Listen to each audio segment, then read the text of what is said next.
Hello everyone, welcome back to my channel self learning. आप सभी का स्वागत है हमारे चैनल में। आज हम आपके सामने लेकर आए हैं दो बहुत ही महत्वपूर्ण गुड न्यूज़। पहली तो ये है कि नेट के फॉर्म कब तक आएंगे। तो एक ट्वीट देखा है मैंने एम जगदीश कुमार जी की ऑफिशियल हैंडल पर।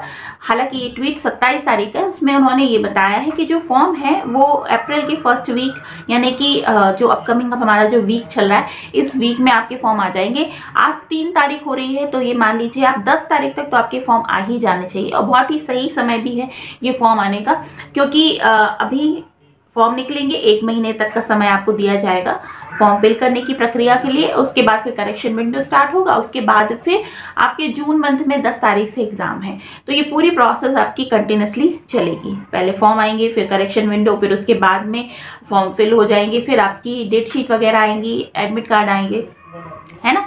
तो और 10 तारीख से आपके एग्जाम स्टार्ट हो जाएंगे। तो पहली तो गुड न्यूज़ ये है कि अगर आप नेट की तैयारी कर रहे हैं तो अब थोड़ा सा फोकस्ड होकर आपको तैयारी करना चाहिए। दूसरी इंपॉर्टेंट बात जो ये है कि आप अगर नेट कर रहे हैं तो नेट अब आपको बहुत ही ज़्यादा बेनिफिट्स देने वाला है। अगर नेट क्वालिफाई आप कर जाते हैं तो अगर आप जेआरएफ कर लेते हैं तो उसके बाद आपको फेलोशिप मिलती है।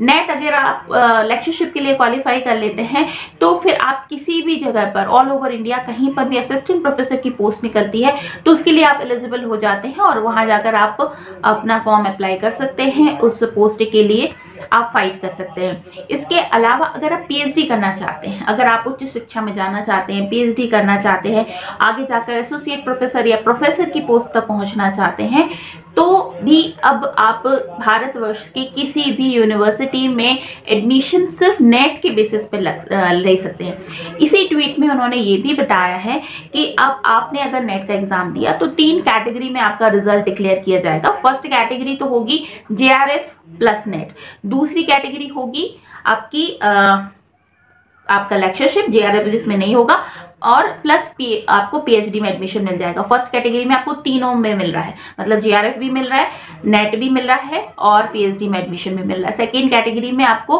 पीएचडी में एडमिशन मिल जाएगा, असिस्टेंट प्रोफेसर के लिए आप क्वालिफाई कर जाएंगे।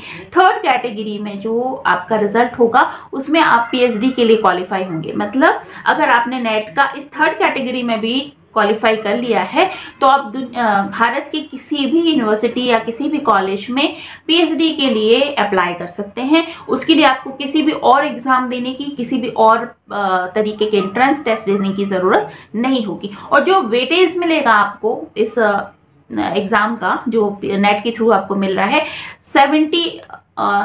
70 रहेगा। मतलब 70 जो होगा वो 70% जो होगा वो वेटेज होगा नेट के एग्जाम का, और 30% जो वेटेज होगा वो वाइवा का होगा, जो उस वक्त आपसे पूछे जाएंगे क्वेश्चंस जब आप पीएचडी के लिए अप्लाई करेंगे। तो एक बहुत अच्छी बात है।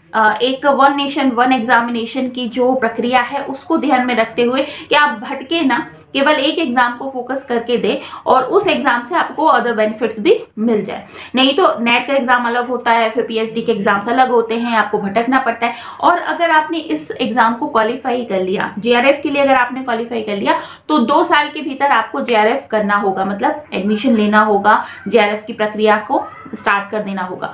अगर आप लेक्चरशिप के लिए क्वालिफाई कर गए हैं तो पूरी जीवन भर आपके पास में नेट का सर्टिफिकेट होगा।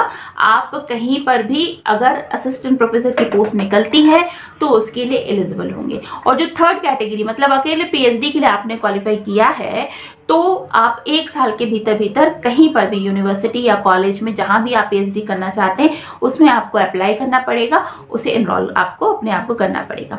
अब क्वेश्चन आता है एकेडमिक सेशन कब से स्टार्ट होगी ये प्रक्रिया। तो अभी इस बार यानी कि 2024-25 का जो एकेडमिक सेशन है उसमें ये प्रक्रिया स्टार्ट हो जाएगी। लेकिन कुछ स्टूडेंट्स ये भी कह रहे हैं कि मेरा तो दिसंबर में क्वालिफाई हो गया था, क्या मुझे ये बेनिफिट मिलेगा? तो नहीं, आपको नहीं मिलेगा, क्योंकि ये नोटिस अभी निकला है। ये प्रक्रिया इस साल से यानी इस सेशन से स्टार्ट होगी, ठीक है।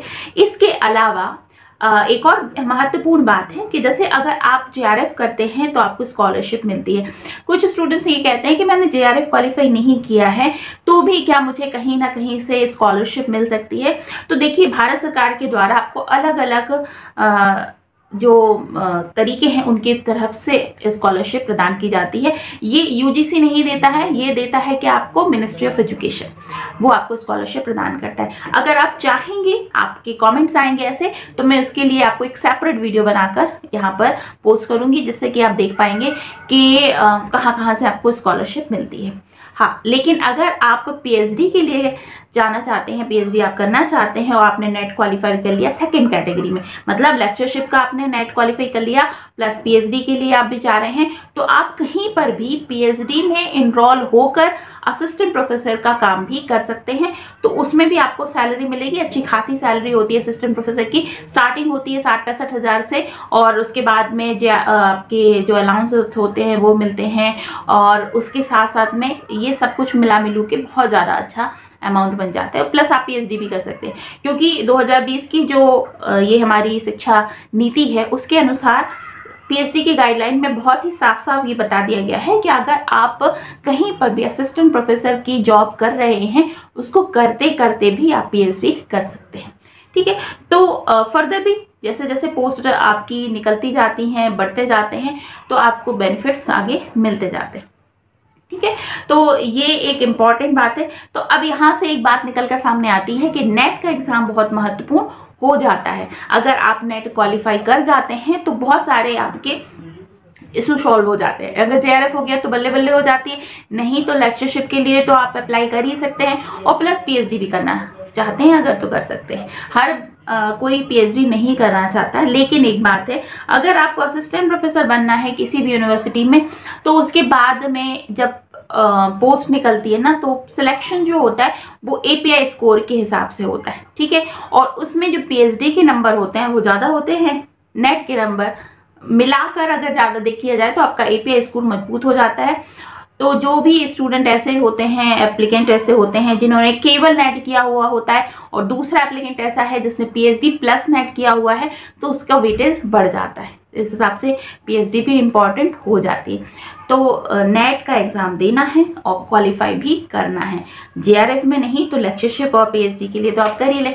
तो जून के लिए अगर आप तैयारी कर रहे हैं तो मैं आपको बता दूं, हमारा चैनल जो है सेल्फ लर्निंग, उसमें हमने फर्स्ट पेपर की कंप्लीट कोर्स कर लिया है। उस कंप्लीट कोर्स को आप चेक कर सकते हैं, कंप्लीटली फ्री है, कोई शुल्क आपको उसके लिए नहीं देना है। आपको सेल्फ लर्निंग में जाना है, देखना है पेपर 1 का कंप्लीट कोर्स, वहां जाके आप चेक करें। बहुत ही तरीके से स्ट्रक्चर वाइज मैंने उसमें पढ़ाया हुआ है, आप देख सकते हैं।